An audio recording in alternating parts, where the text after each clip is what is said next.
Lord. క్రీస్తునందు అత్యంత ప్రేమైనటువంటి దేవుని బిడ్డలారా, ప్రభువైనటువంటి యేసుక్రీస్తు నామమున మీకు మా యొక్క ప్రత్యేకమైనటువంటి శుభాలు తెలియజేస్తా ఉన్నాను. ఈ దిన వాగ్దానము అనేటువంటి ఈ యొక్క ఆధ్యాత్మికమైనటువంటి కార్యక్రమానికి ప్రేమతో మిమ్మల్ని ఆహ్వానిస్తూ ఉన్నాను. ఈ రోజు దేవుని యొక్క మాట మనం చదువుతున్నాము. యెహోషువ గ్రంథము 1వ అధ్యాయము 8వ వచనాన్ని మనం చదువుదాం. పిల్లరా చూడండి. ఈ ధర్మశాస్త్ర గ్రంథమును నీవు బోధింపగా తప్పుకోకూడదు. దానిలో వ్రాయబడిన వాటన్నిటి ప్రకారము చేయుటకు నీవు జాగ్రత్త పడినట్లు దివారాత్రము దానిని ధ్యానించిన ఎడల నీ మార్గమును వర్ధిల్ల చేసుకొని చక్కగా ప్రవర్తించడు. పిల్లరా చూడండి. యెహోషువతో మరొక్కసారి దేవుడు మాట్లాడుతూ ఉన్నాడు. ధర్మశాస్త్రం అంటే దేవుని యొక్క వాక్యం. దేవుని యొక్క వాక్యాన్ని నీవు బోధింపకుండా తప్పుకోకూడదు అంటున్నాడు. అంటే దేవుని యొక్క వాక్యంలో నుంచి నువ్వు వైదొలిగిపోకూడదు అంటున్నాడు అన్నమాట. దేవుని యొక్క వాక్యాన్ని నువ్వు చేత పట్టుకొని నువ్వు బోధించాలి అని చెప్పి మరొకసారి ఆయనతో మాట్లాడుతూ ఉన్నాడు. పిల్లలు ఇంకా చూడండి, ఆయన అన్నాడు, దానిలో వ్రాయబడిన వాటన్నిటి ప్రకారము చేయుటకు నువ్వు జాగ్రత్త పడినట్లు దివారాత్రము దాన్ని ధ్యానించినాడలా. పిల్లలు చూడండి, అక్కడ అంటున్నాడు, నీవు దాని ప్రకారంగా వాక్య ప్రకారంగా జీవించడానికి, వాక్య ప్రకారంగా నడుచుకోవటానికి నువ్వేం చేయాలి? జాగ్రత్త పడాలి అంటున్నాడు అన్నమాట. వాక్యానుసారంగా నువ్వు నడుచుకోవాలి అని చెప్పేసి యెహోషువతో ఆయన మాటిస్తూ ఉన్నాడు బిడ్డలారా. అంత మాత్రమే కాకుండా చూడండి, ఆయన అంటూ ఉన్నాడు, దివారాత్రము దానిని ధ్యానించినడల్లా నీ మార్గమును వర్ధిల్ల చేసుకుని చక్కగా ప్రవర్తించడం. అంటే దివారాత్రము నీకు సమయం దొరికినప్పుడల్లా, ప్రతి రాత్రి ప్రతి పగులు దేవుని యొక్క వాక్యం నువ్వు చదివినట్లయితే నీ ప్రవర్తన అంతట్లో కూడా నువ్వు ఎలా ఉంటావంటే చక్కగా ప్రవర్తిస్తావు అని చెప్పి యెహోషువతో ఆయన మరొకసారి మాటిస్తూ ఉన్నాడు బిడ్డలారా. యెహోషువను దేవుడు బలపరుస్తున్నటువంటి మాదిరిగా యెహోషువను దేవుడు హెచ్చరిస్తున్నాడు. ఇక్కడ దేవుని యొక్క వాక్యమును మరవకూడదు. దేవుని యొక్క వాక్యాన్ని ప్రకారంగా నువ్వు నడుచుకోవాలి, నువ్వు ఇతరులకు ప్రకటించాలి. అంత మాత్రమే కాకుండా వాక్యానుసారంగా నువ్వు చదివినట్లయితే వాక్య ప్రకారంగా నువ్వు నడుచుకుంటావు అని చెప్పి ఆయన మాటిస్తూ ఉన్నాడు. పిల్లరా, యెహోషువని హెచ్చరిస్తూ ఉన్నాడు. ఇక్కడ మనల్ని కూడా దేవుడు హెచ్చరిస్తూ ఉన్నాడు. పిల్లరా, మనము కూడా దేవుని యొక్క వాక్యాన్ని చదివేవారుగా, మనం కూడా దేవుని యొక్క వాక్యాన్ని ధ్యానించేవారుగా మనకు ఉండాలి. పిల్లరా, దేవుని యొక్క మాట అగ్ని వంటిది అని చెప్పి వాక్యం చెప్తూ ఉంటుంది. దేవుని యొక్క వాక్యము మరి రొట్టె వంటిది, దేవుని యొక్క వాక్యము పాల వంటిది. దావీదు అంటున్నాడు, నేను పాపము చేయకుండా ఉన్నట్టు నా హృదయంలో నీ వాక్యాన్ని ఉంచుకొని ఉన్నాను ప్రభువా అంటున్నాడు. ఇక్కడ దావీదు తప్పు చేయకుండా ఉండటానికి దేవుని యొక్క వాక్యమే అతన్ని హెచ్చరించింది. అతని గుండెల్లో దేవుని యొక్క వాక్యము భద్రపరచబట్టాన్ని బట్టి అతను పాపము చేయడానికి అవకాశం లేకుండా అయిపోయింది. పిల్లరా చూడండి, దేవుని యొక్క వాక్యము అతని యొక్క హృదయం అనే పలక మీద వ్రాయబడి ఉన్నది. పిల్లరా చూడండి, కీర్తనల భాగం 1వ అధ్యాయంలో అంటున్నాడు, యెహోవా ధర్మశాస్త్రము నుండి ఆనందించు, దివారాత్రము దాన్ని ధ్యానించేవాడు ధన్యుడు అంటున్నాడు అన్నమాట.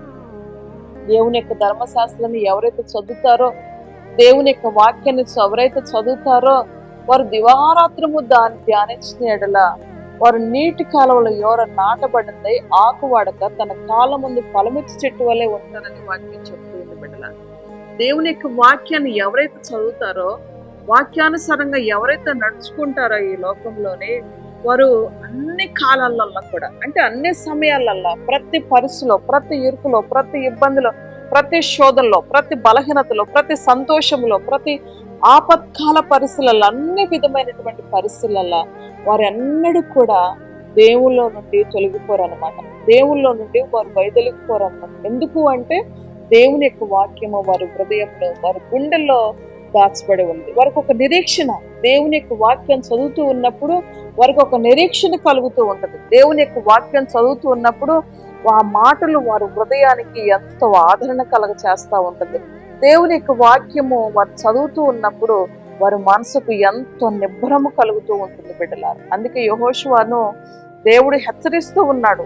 అంటున్నాడు చూడండి, ఇక్కడ నేను నీకు ఆజ్ఞాపించి ఉన్నాను కదా, నిబ్బరము కలిగి ధైర్యంగా ఉండు అంటున్నాడు. వీళ్ళరు చూడండి, అక్కడ ఎంతగా దేవుడు యెహోషువను ధైర్యపరుస్తూ, హెచ్చరిస్తూ, బలమైనటువంటి మాటల చేత మనోధైర్యాన్ని ఇక్కడ పుట్టిస్తూ ఉన్నాడు బిడ్డలారా. నీ జీవితంలో కూడా దేవుని యొక్క వాక్యాన్ని మర్చిపోయిన వాడిగా ఉన్నావేమో, దేవుని యొక్క వాక్యాన్ని దూరం పెట్టేసామేమో, దేవుని యొక్క వాక్యము చదవకుండా ఒకవేళ పరిశుద్ధ గ్రంథాన్ని నువ్వు ప్రక్కన పడేసావేమో, ఈరోజు నీ యొక్క వాక్యము ఏంటి, నువ్వేం చదువుతున్నావు అని చెప్పి అడిగినట్లయితే ఎంతో మంది మౌనంగా ఉంటారు అలాంటి పరిస్థితుల్లో. అంటే వారు దేవుని యొక్క వాక్యం చదవట్లేదు అని చెప్పేసి అర్థమవుతూ ఉంటుంది. పిల్లరా, ఎవరైతే దేవుని యొక్క వాక్యాన్ని చదువుతూ ఉంటారో వారి హృదయం ఎంతో ఆనందంతో, వారి హృదయము ఎంతో సంతోషముతో, వారి హృదయము ఎంతో సమాధానముతో, వారి హృదయము ఎంతో నిబ్బరముతో, వారు ఎప్పుడు కూడా ఒక నిరీక్షణతో, ఒక విశ్వాసముతో జీవిస్తూ ఉంటారు బిడ్డలారా. కనుక ఈ రోజు నుంచి నీ యొక్క పరిశుద్ధ గ్రంథము తీసి దేవుని యొక్క వాక్యాన్ని చదివినట్లయితే నువ్వు చక్కగా ప్రవర్తిస్తావు ఈ లోకంలోనే, నువ్వు చక్కగా జీవిస్తావు ఈ లోకంలోనే.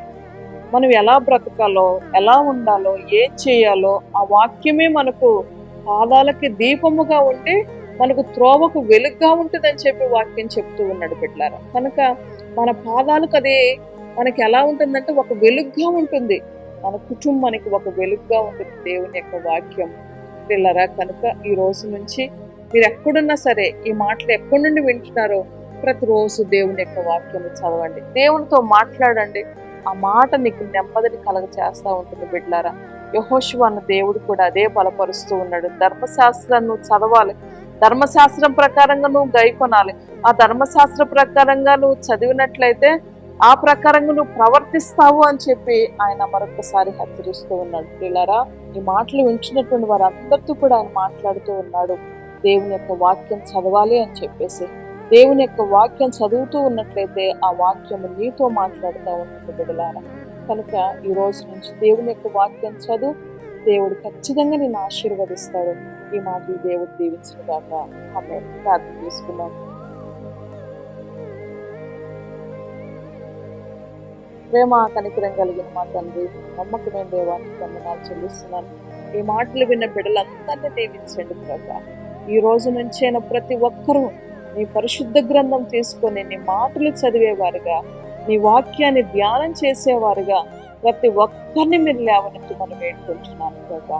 యెహోషువతో మాట్లాడుతూ ఉన్నావు ప్రభా, ధర్మశాస్త్రం నువ్వు బోధించాలి, ధర్మశాస్త్రం ప్రకారం నువ్వు నడుచుకోవాలి, ధర్మశాస్త్రం ప్రకారంగా నువ్వు చదివి గైకొనాలి అని చెప్పి ఆ వాక్యం ద్వారా, ఆ మాటల చేత నాయన ఎంతగానో యెహోషువను ధైర్యపరిచావు. ఈ ఉదయకాలము కూడా ఈ బిడ్డలందరినీ మరొకసారి హెచ్చరిస్తున్నందుకు వందనాలు ప్రభా. ఈ రోజు నుంచి ఎవరెవరైతే నాయన నీ వాక్యాన్ని నిర్లక్ష్యంగా ఉంచుతున్నారో, నీ వాక్య విషయాలు ఎవరైతే నిర్లక్ష్యంగా ప్రవర్తిస్తున్నారో అట్టి వారందరితో మీరు మాట్లాడినందుకు వందనాలు ప్రభా.